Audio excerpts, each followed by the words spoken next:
Queridos alunos, estamos de volta hoje falando mais de uma afecção que acomete o sistema do nosso corpo. Hoje nós vamos falar sobre as afecções do sistema urinário, tá?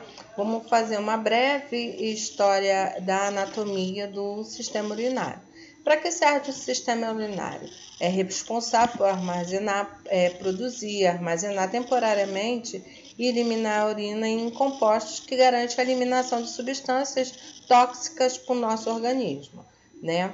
O sistema urinário ele é composto pelos rins, que são um número de 2, tá? São 2 órgãos que ficam, são semelhantes a um caroço de feijão, tá? Elas têm 10 centímetros, se comporta tanto do lado direito como do lado esquerdo. Ela tem de 120 a 280 gramas, que, como eu falei anteriormente, lembra o caroço de feijão. Ela é conectada por ureteres, né, que vão para a bexiga, e depois ela vai a um ureter. Na composição do sistema urinário vem os rins, ureteres, a bexiga e a uretra. Os ureteres são 2 cânulazinhas que fazem a ligação do rim com a bexiga urinária, né? E essa ligação ela tem mais ou menos de 25 a 30 centímetros de comprimento, chegando até a bexiga urinária, que é um órgão oco, é um músculo oco, um reservatório de urina, né? E quando esse reservatório ele está preenchido, está em grande quantidade, ele elimina essa urina que vai para a uretra, tá? Que é eliminada externamente. A uretra do homem ela tem mais ou menos 20 centímetros de comprimento, muito maior do que a uretra feminina, que tem uma dimensão de um comprimento de 4 centímetros. Por isso que a mulher, ela quando está com vontade de urinar, ela não tem muito tempo, ela não consegue ficar prendendo a urina, porque o comprimento é tão pequeno que quando a bexiga está cheia, há necessidade de urinar o mais rápido possível.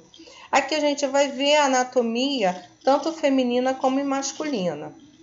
A masculina, os rins, o ureter, a bexiga, a uretra, olha o comprimento da uretra masculina para o comprimento da uretra feminina, tá? A uretra que vai pelo pênis, né? E logo aqui abaixo estão os testículos e o comprimento da uretra, que é bem diferente do comprimento da uretra feminina.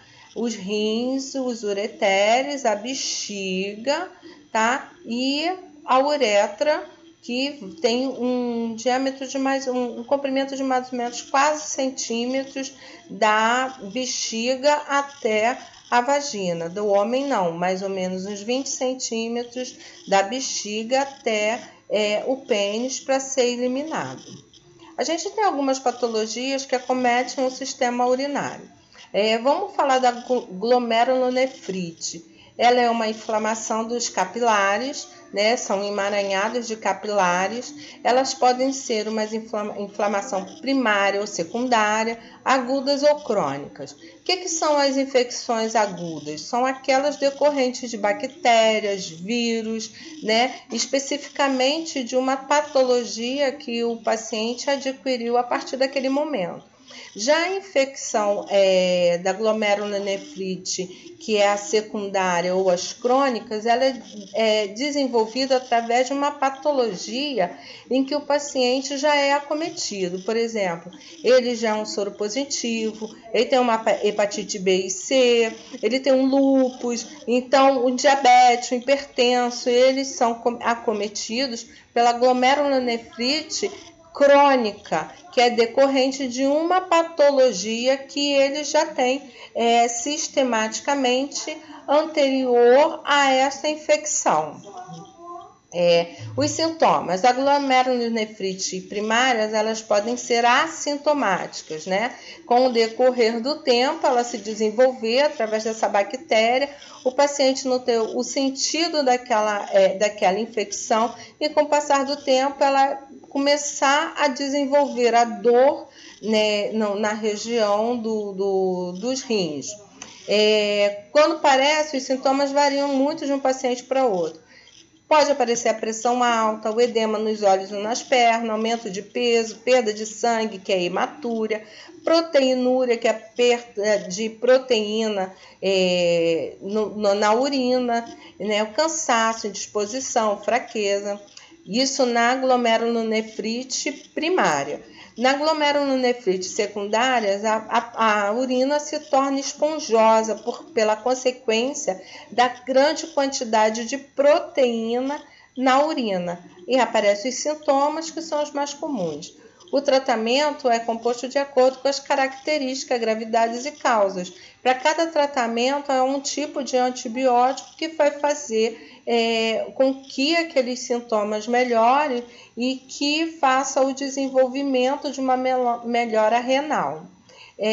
Os rins, a gente vê aqui nessa figura o rim saudável e o rim com uma doença crônica, tá? Você olha a diferença, os cálices renais estão dilatados e aqui os cálices renais eles não estão dilatados. A diferença, a patologia, ela tem as fibroses, né, que acometem essa função renal.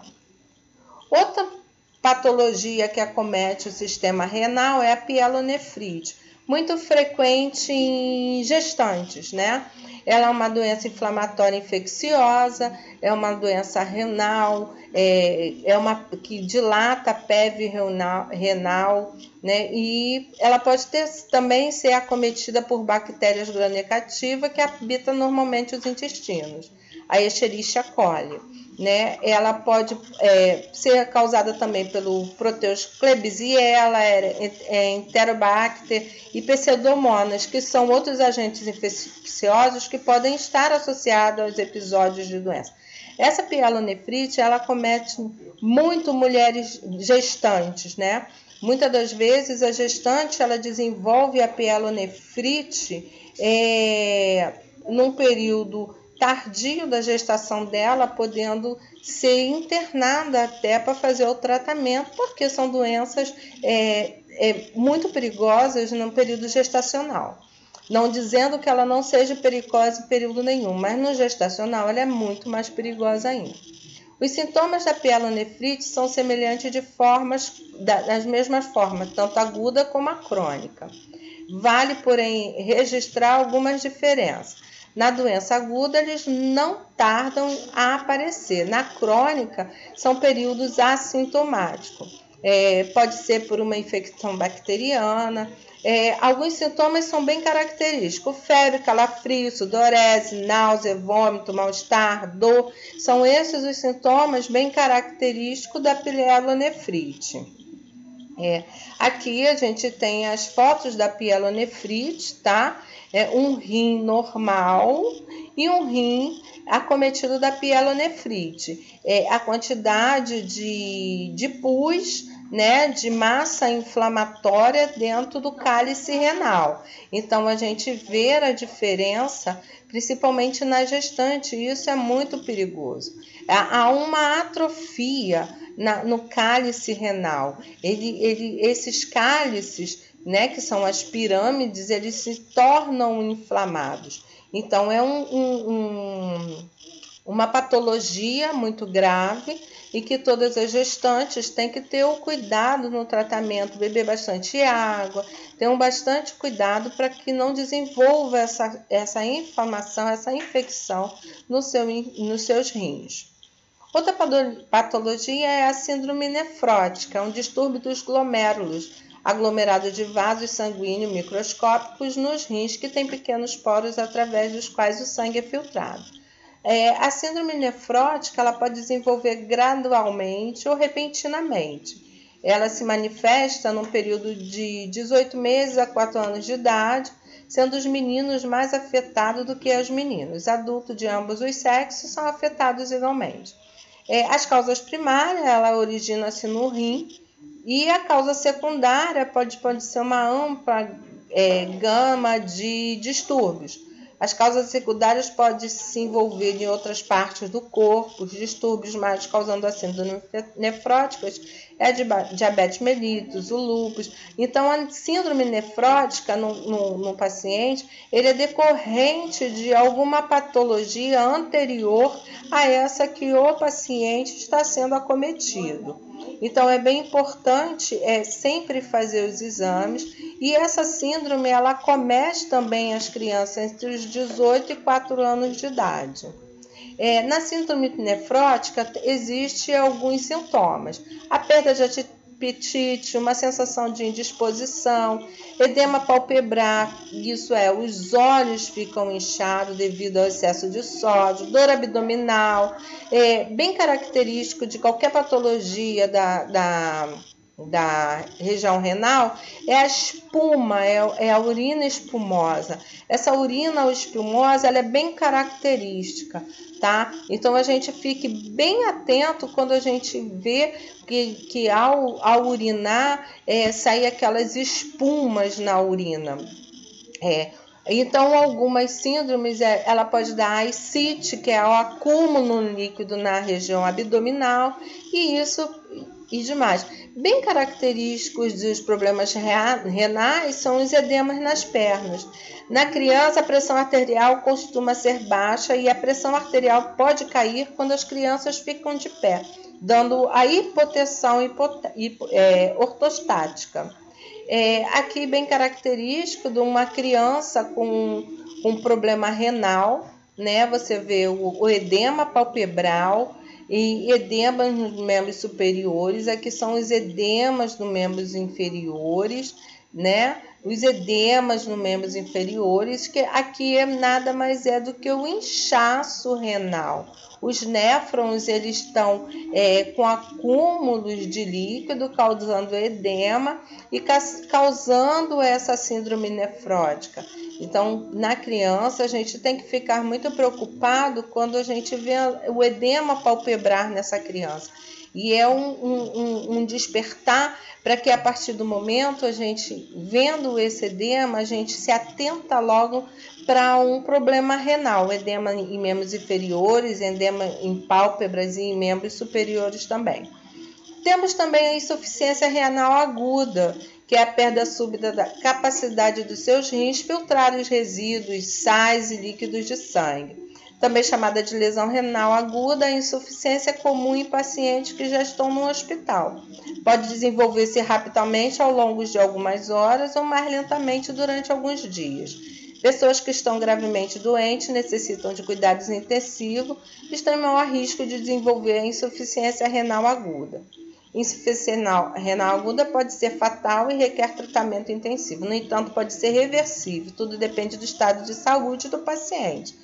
Então, a insuficiência renal, ela pode ser desenvolvida até no próprio âmbito hospitalar. O paciente muito tempo internado, depende do uso da medicação que ele faz, tá? Os sintomas mais comuns é a diminuição da produção de urina, retenção de líquido, causando inchaços, edemas dos pés e das mãos, dos membros superiores e inferiores, sonolência, falta de fome, falta de ar. A falta de ar porque ele está com excesso, acúmulo de líquido na região abdominal. Então, ele sente uma falta de ar intensa, porque aquele excesso de líquido ele faz compressão. E na compressão você tem uma dificuldade respiratória. Pode haver as confusões, isso acontece muito em idosos. Os idosos, quando estão com infecções urinárias, eles têm a confusão mental, os vômitos, dor no peito e às vezes a insuficiência renal não causa sinais, né? A gente percebe pela retenção de líquido nos pés, nas mãos, na face. Isso são bem características dos sintomas da insuficiência renal. Aqui a gente está vendo a insuficiência renal, tá? Os rins, né, com retenção de líquido, não fazendo a filtração, as paredes com edema, as paredes inflamadas e causando a insuficiência renal aguda. A insuficiência renal crônica, também chamada insuficiência renal crônica, é a perda lenta de funcionamento dos rins, uma patologia, né? Esse paciente ele pode ser acometido por várias patologias que pode fazer com que ele tenha uma insuficiência renal crônica. Esse paciente com insuficiência renal crônica, ele faz hemodiálise, ele pode ser um paciente diabético do tipo 1 ou 2 e que os rins não funcionam normalmente por excesso de expelir líquido por causa do açúcar, porque quando você tem muito açúcar no sangue, na região renal, o rim tem que eliminar, né? Então elimina aquela quantidade excessiva de líquido, causando uma insuficiência renal. A glomerulonefrite, ela pode levar a uma insuficiência renal crônica, nefrite, doença do rim policística e algumas doenças autoimunes e várias doenças podem causar insuficiência renal crônica, levando ao paciente a fazer a hemodiálise. São bem características. Aí você vê aqui um rim normal, um rim com insuficiência renal aguda e um rim com insuficiência renal crônica. Eles já estão tão bombardeados que ele já se torna assim, diferente de um rim normal, né? As fases da doença renal crônica. A primeira fase acomete uma parte do rim, a segunda fase cada vez ela vai acometendo maiores partes do rim, levando com que o paciente tenha que fazer uma hemodiálise para poder fazer com que o excesso de líquido acumulado no seu corpo seja liberado através da máquina, né?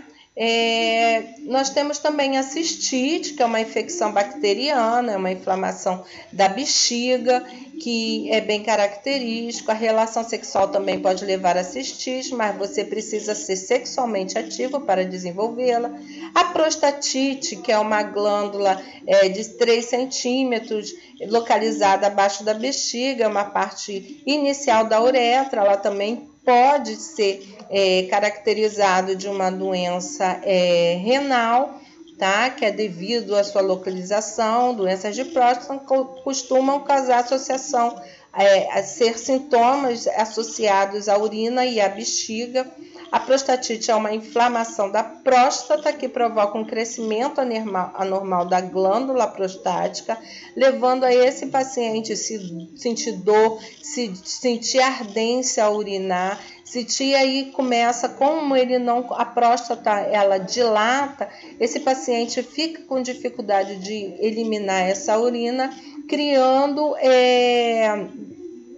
uma prostatite, criando uma inflamação. Então, com a dificuldade de urinar, chega ao bexigoma. O bexigoma, a bexiga vai enchendo, não consegue eliminar. E o paciente, o homem, ele começa a sentir uma dor intensa e precisa ser sondado para poder eliminar, fazer uso de antibiótico para poder fazer uma descompressão dessa próstata, eliminar a infecção e depois tirar essa sonda, né, que ela fica com uma sonda de demora durante algum tempo, faz o tratamento com antibiótico terapia e depois ele tira conforme for a ultrassom que o médico passar para esse paciente. Outra doença também que acomete a região renal, o trato urinário, é a urolitíase ou cálculo renal, que é a famosa pedra no rim. Desenvolve-se quando o sal e as substâncias minerais contidas na urina formam cristais, os quais aderem-se aos outros crescentes de tamanho. Então, essa quantidade, disse também que algumas sementes que nós digerimos na nossa alimentação, elas também podem criar cristais e se localizar na região renal, causando os cálculos, né? Semente de tomate, o que mais? O grão de arroz em tamanho natural.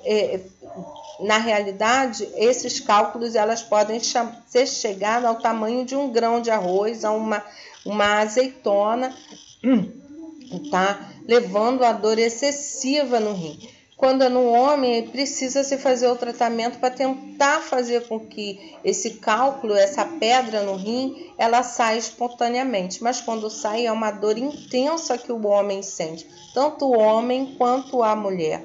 É uma dor excessiva.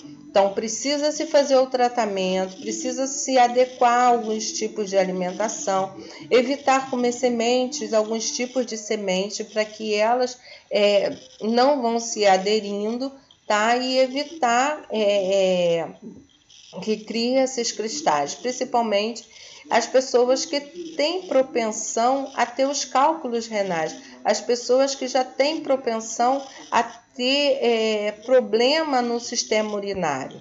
Então, precisa ter muito cuidado, tá? E é isso, gente. Aqui acaba a nossa aula de sistema urinário, das afecções. Aqui estão algumas afecções, as mesmas que estão no nosso livro. Vou passar para vocês uns trabalhos, os exercícios, como sempre eu passo.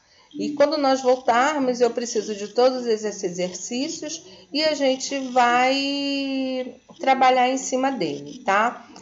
Vocês vão ter uma prova, né? Uma prova online, estudem, que eu vou passar uma prova bem fácil, bem tranquila.